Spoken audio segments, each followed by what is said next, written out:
प्रिय विद्यार्थियों, पिछली कक्षा में हम आर्थी व्यंजना पर चर्चा कर रहे थे। हमने आर्थी व्यंजना क्या होती है वो समझा और आर्थी व्यंजना किस किस के वैशिष्ट्य से होती है उस पर हमने चर्चा की और उसमें हमने 2 उदाहरण पढ़े जिसमें 6 प्रकार के वैशिष्ट्य की चर्चा वहाँ पर हो गई थी।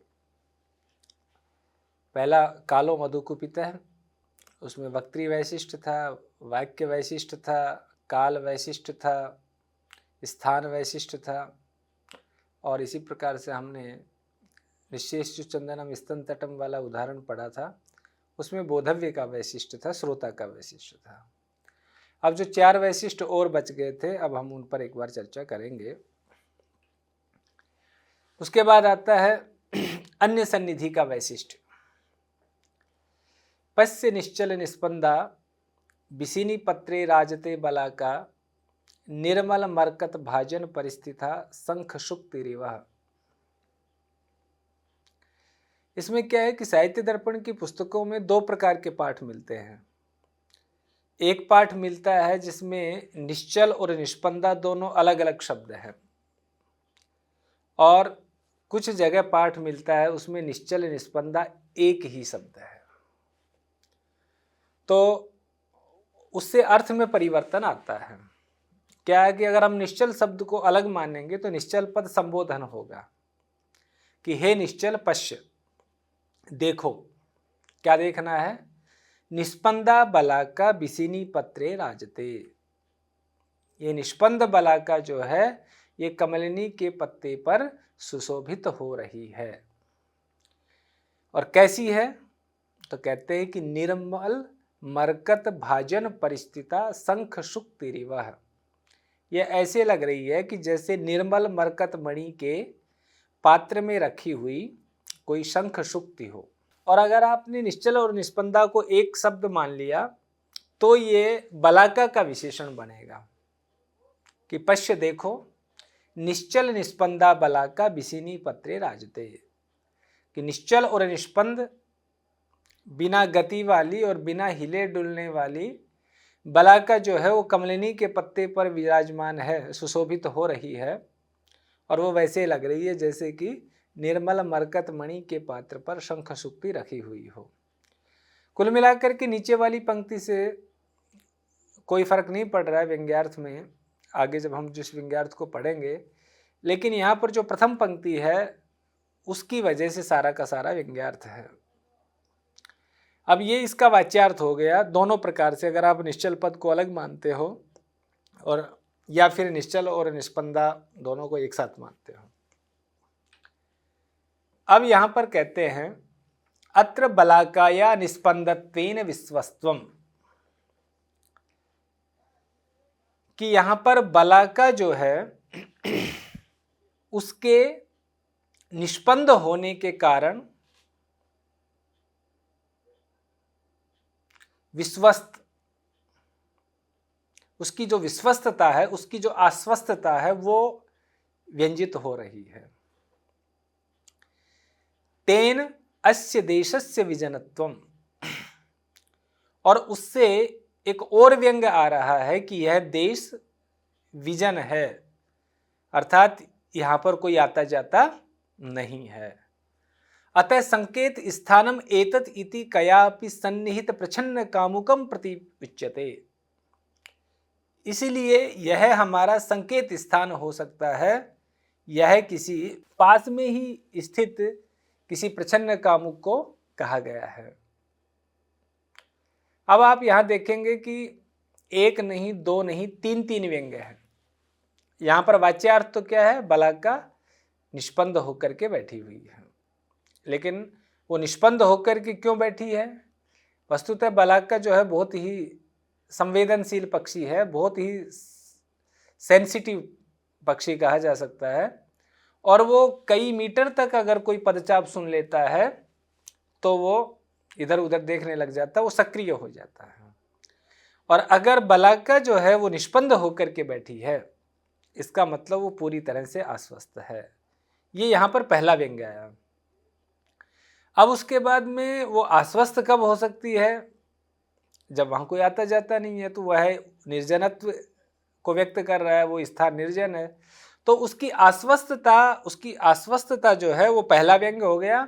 उस व्यंग से एक दूसरा व्यंग आ रहा है स्थान का निर्जनत्व, और उससे फिर तीसरा व्यंग आ रहा है कि यह हमारा मिलने का स्थान हो सकता है। ये यहाँ पर तीन तीन व्यंग आ रहे हैं। अत्र एव स्थान निर्जनत्व रूप व्यंग्यार्थ वैशिष्ट्यम प्रयोजनम, और यहाँ स्थान का निर्जनत्व रूप व्यंग्यार्थ का वैशिष्ट्य जो है वो यहाँ पर प्रयोजन है। तो ये अगली स्लाइड में मैंने इसको हिंदी में स्पष्ट किया है कि इस उदाहरण को विश्वनाथ ने अन्य सन्निधि के वैशिष्ट्य के उदाहरण में दिया है।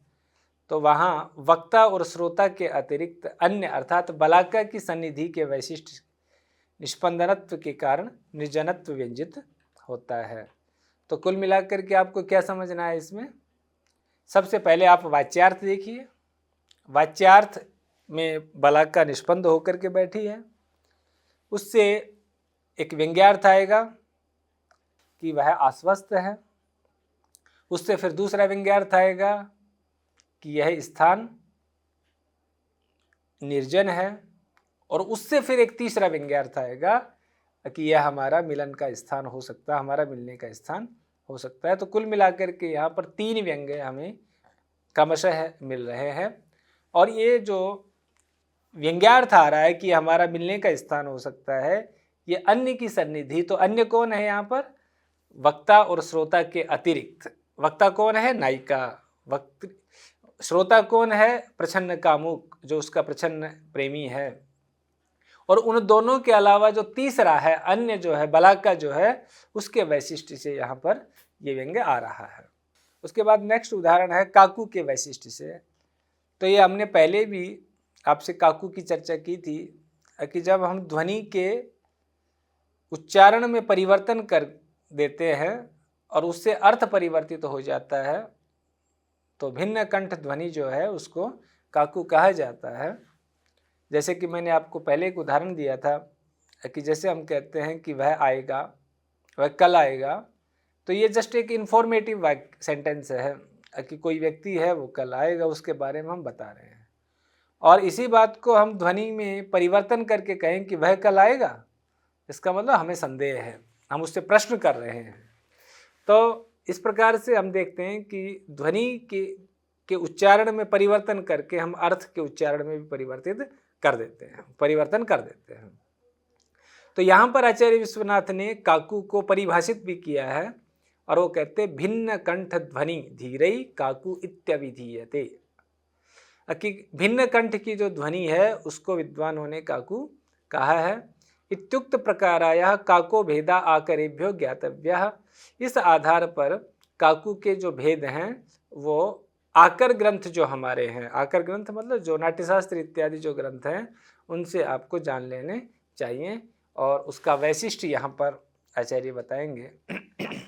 गुरु परतंत्रतया बत दूरतरम देशम उद्यतो गंतुम अलीकुल कोकिल ललिते नैष्यति सखी सुरभि समय असो। एक नायिका जो है वो अपने सखी से कह रही है कि मेरे जो प्रिय हैं, मेरे जो पति हैं, वह गुरु परतंत्रतया दूरतरम देशम उद्यतो गंतुम, कि इस समय वो कहीं और है, दूर देश में हैं, मेरे पास नहीं है। लेकिन दूर देश में किस लिए है? किसी आजीविका इत्यादि के कारण है, और वो कारण यहाँ पर नहीं दिया है, लेकिन दूर देश जाने का कारण वहाँ पर दिया है कि गुरु परतंत्रतया, वो अपने घर में जो उनसे बड़े लोग हैं, पिता माता इत्यादि, उनसे परतंत्र हैं, इसलिए वो दूर देश में जाने को तैयार हुए। कहने का अभिप्राय क्या है कि वो मुझसे बहुत स्नेह करते हैं, मुझसे बहुत प्रेम करते हैं, तो मुझे छोड़कर कहीं वो अन्यत्र आजीविका के लिए नहीं जाते, लेकिन वो गुरुजनों के अधीन हैं, गुरुजनों के परतंत्र हैं, इसलिए उनको मुझे छोड़ करके जाना पड़ा।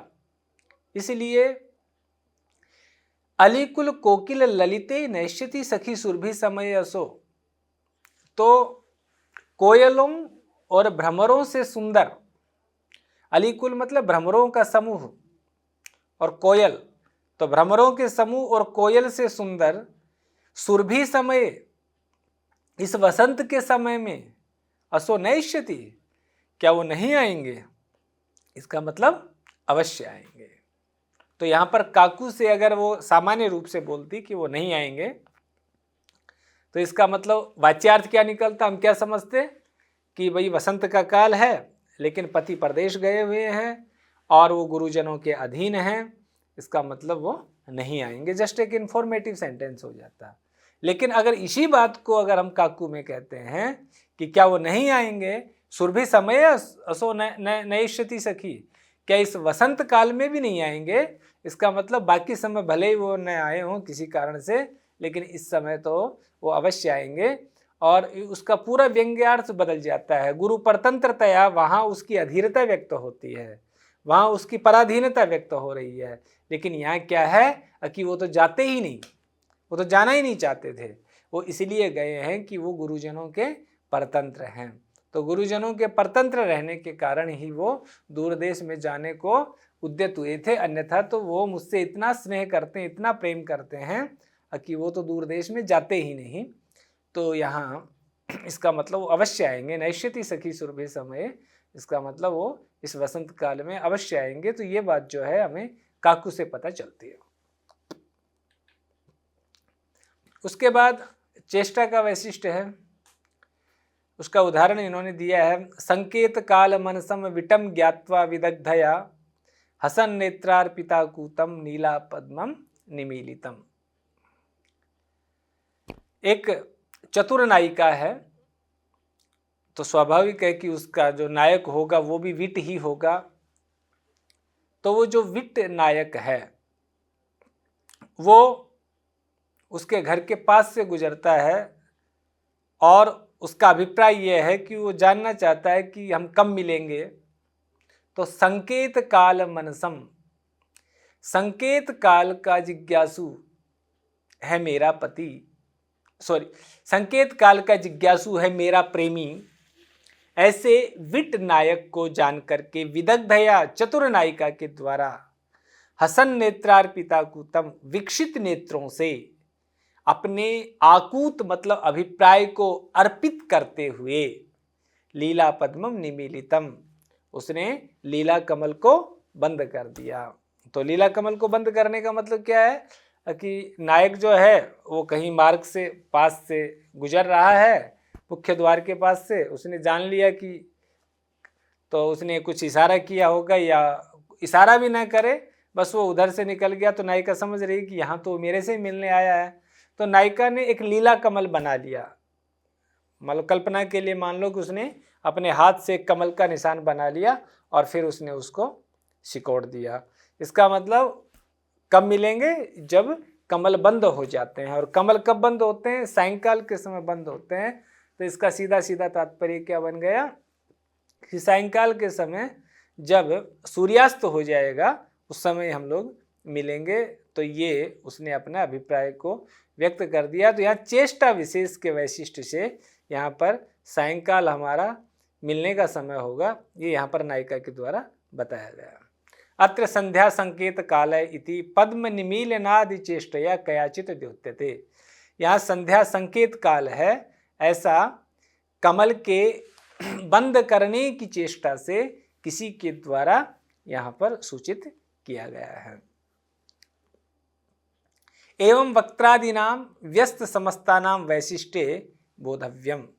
तो यहाँ पर वक्ता आदि के वैशिष्ट से व्यस्त समस्तानाम, व्यस्त मतलब अलग अलग, और समस्तानाम मतलब संयुक्त रूप से उदाहरण हमें जानने चाहिए। तो कहने का तात्पर्य है कि जो वक्ता आदि का वैशिष्ट है उससे हमने समस्त का भी एक उदाहरण पढ़ा। पहला उदाहरण जो कालो मधु कुपितः था उसमें हमने देखा कि 5 वैशिष्ट एक ही श्लोक में थे। उसके बाद जो 5 उदाहरण जो हमने पढ़े उनमें अलग अलग प्रकार का वैशिष्ट हमें उदाहरणों में दिखाई दिया। तो इस प्रकार से हमने देखा कि एक ही पद्य में अनेक प्रकार के वैशिष्ट भी हो सकते हैं और एक पद्य एक वैशिष्ट का भी हो सकता है। जैसे कि मैंने पहले की कक्षा में भी कहा था कि अगर आपको कोई एक वैशिष्ट का उदाहरण पढ़ने को मिल रहा है, इसका मतलब ये नहीं है कि वो केवल उसी का वैशिष्ट है, वैशिष्ट उसमें और भी हो सकते हैं, लेकिन उस वैशिष्ट का वहाँ पर प्राबल्य है, उसका प्रभाव ज़्यादा है, उसका आधिक्य ज़्यादा है, इसीलिए उसी के वैशिष्ट में उदाहरण दिया गया है। अब उसके बाद क्या है कि ये जो आर्थी व्यंजना है इसके 3 प्रकार बन जाते हैं। किस आधार पर? त्रैविद्यादि अयम अर्थानाम प्रत्येकम त्रिविधा मता। क्योंकि अर्थ 3 प्रकार के होते हैं, इस आधार पर आर्थी व्यंजना भी कितने प्रकार की हो जाती है? 3 प्रकार की हो जाती है। तो 3 प्रकार के अर्थ कौन से होते हैं? वाच्य, लक्ष्य और व्यंग्य। अब यहाँ पर 3 के इन्होंने उदाहरण दिए। अर्थानाम अर्थात वाच्य, लक्ष्य, व्यंग्यत्वेन त्रिरूपतया सर्वा अपि अनंतरोक्ता व्यंजना त्रिविधा। वैसे तो हमने 10 प्रकार पढ़ लिए हैं, लेकिन ये जो 10 प्रकार हैं ये 3 प्रकार के अर्थ होते हैं, इस आधार पर इनके 3 प्रकार बन जाते हैं। अब यहाँ पर वाच्यार्थ की व्यंजकता, लक्ष्यार्थ की व्यंजकता और व्यंग्यार्थ की व्यंजकता को अगर हम देखें तो ऊपर जो हमने 10 उदाहरण पढ़े हैं उसी में से आपको मिल जाएंगे। अगर वाच्यार्थ की व्यंजकता का देखें तो 10 में अभी हमने 10 के एग्जाम्पल पढ़े और कुल मिलाकर के कितने एग्जाम्पल पढ़े? हमने 6 एग्जाम्पल पढ़े हैं।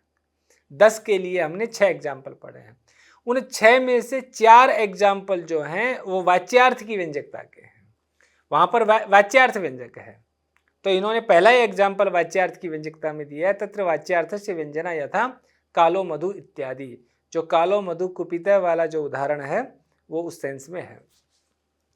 उसके बाद लक्ष्यार्थ की व्यंजकता का उदाहरण अगर देखें तो वह कालो मधु में क्या होता है? वाच्यार्थ आता है और वाच्यार्थ के बाद सीधा व्यंग्यार्थ आता है। ठीक है, अर्थ वहां पर व्यंजक बनता है।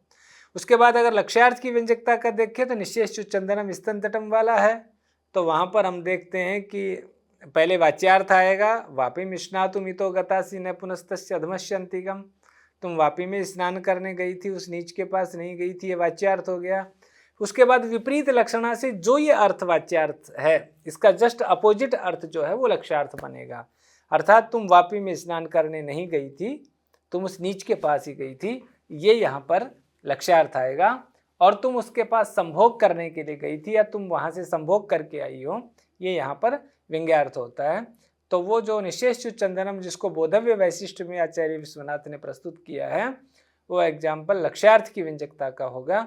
और व्यंग्यार्थ की व्यंजकता का पश्य निश्चय निष्पंदा है बलाका का। उसके बाद जो पहला व्यंग्यार्थ आता है वो उसकी अस्वस्थता है, दूसरा व्यंग्यार्थ आता है वो उस स्थान का निर्जनत्व है, और जो तीसरा व्यंग्यार्थ आता है वो वहाँ का ये स्थान हमारा मिलने का स्थान हो सकता है, ये आता है। अब उसके बाद वो कहते हैं कि प्रकृति प्रत्यादि व्यंजकत्वम तो प्रपंच इष्यते। जैसे कि जब आपने आर्थी व्यंजना की परिभाषा देखी थी तो आर्थी व्यंजना की परिभाषा में हमने देखा कि वहाँ पर शब्दस्य अर्थाधिकस्य च, ये वहाँ पर कहा गया था। तो अर्थ के साथ आदि शब्द था और आदि में हमने जाना था कि प्रकृति प्रत्यादि वहाँ ये भी कदापि व्यंजक बनते हैं। तो कहते हैं कि अभी हम प्रकृति प्रत्यादि की व्यंजकता के उदाहरण नहीं देंगे, उनकी चर्चा हम कभी बाद में साहित्य दर्पण में करेंगे। तो इस आधार पर प्रकृति प्रत्यादि व्यंजकत्वम तो प्रपंच इष्यते, प्रकृति प्रत्यादि की व्यंजकता है वो हम बाद में बताएंगे, ऐसा विश्वनाथ कह रहे हैं। और अब उसके बाद हमने व्यंजना के दोनों प्रकार देखे, शाब्दी व्यंजना भी देखी हमने, आर्थी व्यंजना भी देखी, और दोनों में हमने एक चीज़ देखी कि शाब्दी व्यंजना में शब्द व्यंजक होता है और आर्थी व्यंजना में अर्थ व्यंजक होता है। तो यहाँ पर एक प्रश्न बनेगा कि क्या अकेले शब्द में इतनी सामर्थ्य है कि वो व्यंजकत्व का पूरा निर्वाह कर सके, या अर्थ में उस प्रकार की सामर्थ्य है कि वो व्यंजकत्व का पूरा निर्वाह कर सके? तो इसके समाधान में आचार्य कहते हैं कि शब्द बोध्य व्यनक्ति अर्थ है, कि शब्द से ही बोधित होकर के अर्थ किसी व्यंग्य को प्रकट करता है। अर्थात अगर अर्थ व्यंजक है, जैसे आर्थी व्यंजना में व्यंजक कौन है? अर्थ है। तो अगर अर्थ व्यंजक है तो किसी न किसी शब्द से ही बोधित होगा और उसके बाद वो व्यंजक बनेगा। शब्दों अपि अर्थांतराश्रय, और अगर शब्द व्यंजक बनता है तो वो किसी न किसी अर्थ का आश्रय लेकर के व्यंजक बनेगा। तो कुल मिलाकर के क्या मतलब हो गया? अगर शब्द व्यंजक होगा तो वो अर्थ का आश्रय लेकर के व्यंजक बनेगा, अर्थ व्यंजक होगा तो वो शब्द का आश्रय लेकर के व्यंजक बनेगा। तो एकस्य व्यंजकत्वे तद अन्यस्य सहकारिता, एक की व्यंजकता में अन्य की सहकारिता होती है। अर्थात जब शब्द व्यंजक होगा तो अर्थ की सहायता लेगा, और जब अर्थ व्यंजक होगा तो शब्द की सहायता लेगा। ये यहाँ पर कहने का अभिप्राय है, और इसी बात को मैंने हिंदी में दिया है, आप यहाँ पर स्लाइड में पढ़ सकते हैं कि शाब्दी व्यंजना में अर्थ की तथा आर्थी व्यंजना में शब्द की उपयोगिता विद्यमान है ही, फिर इन दोनों में भेद का क्या कारण है। तो इसके समाधान में आचार्य कहते हैं कि अर्थ शब्द से प्रतिपाद्य होकर ही दूसरे अर्थ को व्यंजना के द्वारा बोधित करता है, और शब्द भी अर्थ का आश्रय लेकर ही व्यंजक होता है। अतः शब्द के अथवा अर्थ के व्यंजक होने पर वहाँ दूसरा सहकारी मतलब अप्रधान कारण होता है। अब कहते हैं कि यतः शब्दो व्यंजकत्वे अर्थांतरम अपेक्षते अर्थो अपि शब्दम तद एकस्य व्यंजकत्वे अन्यस्य सहकारिता अवश्यम अंगीकर्तव्या। ये आपने जो दूसरी पंक्ति थी उस कारिका की, उसी का एक तरह से प्रकारांतर से कथन है कि यतः, क्योंकि शब्दो व्यंजकत्वे, शब्द जब व्यंजक होगा तो क्या करेगा वो, अर्थांतरम अपेक्षते, वो अर्थांतर की अपेक्षा करता है। और अर्थोपि शब्दम, और अगर अर्थ व्यंजक होगा तो किसकी अपेक्षा करेगा, शब्द की अपेक्षा करेगा। तो शब्द जो है व्यंजक होगा वो अर्थ की अपेक्षा करेगा, और जब अर्थ व्यंजक होगा वो अपनी व्यंजकता में शब्द की अपेक्षा करेगा। तद एकस्य व्यंजकत्वे, तब वहाँ पर एक की व्यंजकता, एक की व्यंजकता मतलब शब्द की व्यंजकता है अथवा अर्थ की व्यंजकता है, उसमें अन्य से सहकारिता अवश्यम अंगीकर्तव्या, अन्य की सहकारिता अवश्य ही स्वीकार करनी पड़ती है। तो इस प्रकार से हमने व्यंजना का जो अभिप्राय है वो पूरा कर लिया है। तो साहित्य शास्त्रियों के अनुसार तो तीन ही प्रकार की शक्तियाँ होती हैं, अभिधा, लक्षणा और व्यंजना। तो वो तीनों प्रकार की शक्तियों का हमने विवेचन यहाँ पर आपने पढ़ लिया है। और अब अगली जो कक्षा होगी उसमें एक और शक्ति है जिसको साहित्य शास्त्री नहीं मानते, लेकिन उसको मीमांसक मानते हैं, और उस शक्ति का नाम तात्पर्य शक्ति है। तो उसको हम अगली कक्षा में पढ़ेंगे। तब तक के लिए धन्यवाद।